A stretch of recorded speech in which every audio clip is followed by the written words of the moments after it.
welcome back to my YouTube channel. It's Julianna. Thank you guys so much for clicking on this video. Today I'm going to be filming my May TBR, plus we're going to be doing a tarot card pull because why not? I'm really taking a shift in direction of my channel, so you're going to be getting some new content, some different kind of content. I'm really like putting myself out there, kind of putting myself into other markets, putting myself into new audiences. So please bear with me. If you're already a subscriber and you've been here for a long time, just know I'm going to be posting some content that I've not really been posting before. But if you're new to my channel, make sure to subscribe. And hello, I'm Julianna.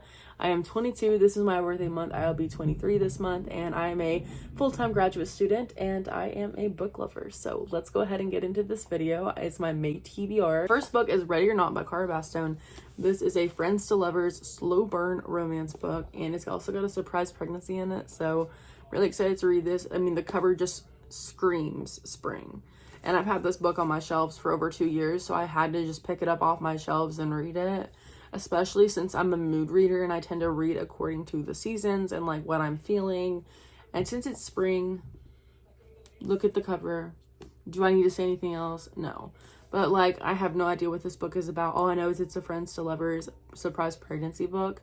I tend to not go on Goodreads and read the reviews or the ratings that people have put on it. I'm just going into this blindly. I have no idea what it's about. The second book that I have this month is The Favorites by Lane Fargo. This is like Daisy Jones and the Six, I heard. I do not know what this book is about. Absolutely nothing.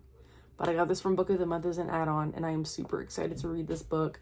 And the cover is really cute. This has one of the highest ratings on Goodreads, so I know this book is probably going to be really good because a lot of people like it, but I haven't read the reviews. Like I said, I just saw the overall rating from like everybody put together, and this is like a really good rated book, so I'm really excited to read this and let you guys know how I like it. I also got The 3 Lives of Kit K by Kate Fagan. This is like the 7 husbands of Evelyn Hugo meets First Lie Wins, and I'm super excited to read this book. Also got this from Book of the Month as a my Book of the Month choice one month, and I have no idea what this book is about. All I know is it's about like a mixture between First Lie Wins and The 7 Husbands of Evelyn Hugo, and that just instantly sold me because The 7 Husbands of Evelyn Hugo by Taylor Jenkins Reid is one of my favorite books that I have read from her specifically, and Daisy Jones and the Six. I don't even know what the reviews are for this book because again, I don't look at the reviews. The fourth book is Passion Project by London Sperry. I just smacked myself in the face.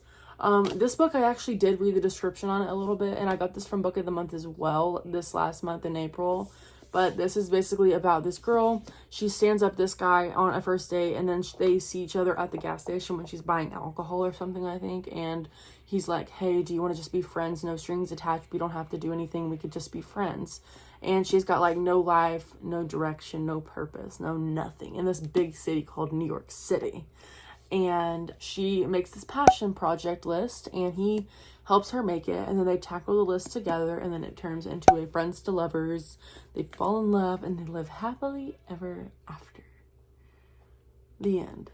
Okay, anyways, not really, but I don't know.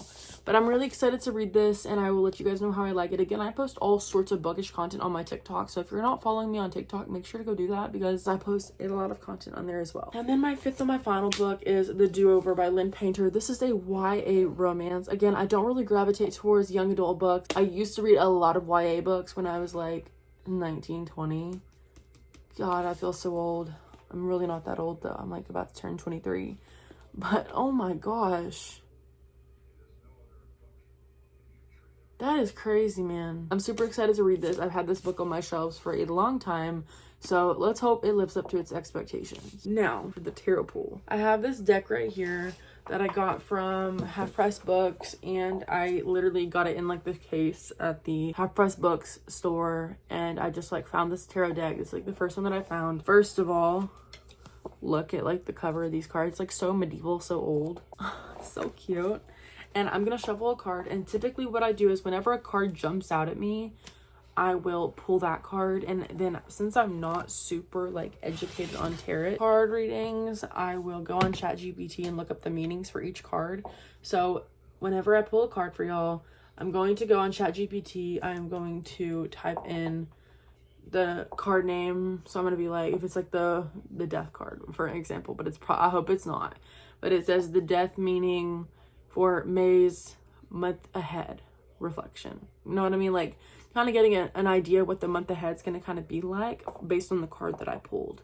So let's get into it. I'm actually getting a lot better at shuffling like that. You just gotta like do it loosely, you know? Wow, I got the Fool. Look at that, a little leprechaun looking guy. Okay, so I pulled the Fool for this month's card. And again, it was an upright card. So there's two different meanings for tarot cards. There's upright and then there's reverse. Reverse typically has a negative connotation. Upright typically has a positive connotation. So my intuition is telling me this next month is going to be very positive and filled with lots of amazing stuff going on for me and for you guys, depending on your situation. But let's look this card up a little bit more in depth and kind of get some ideas of like what this can mean for our next month, which is May. Oh, this is good. Okay, so the Full card for May, it suggests a powerful opportunity for new beginnings, leaps of faith, and embracing the unknown. So this can mean like a fresh start. You might be entering into a new chapter.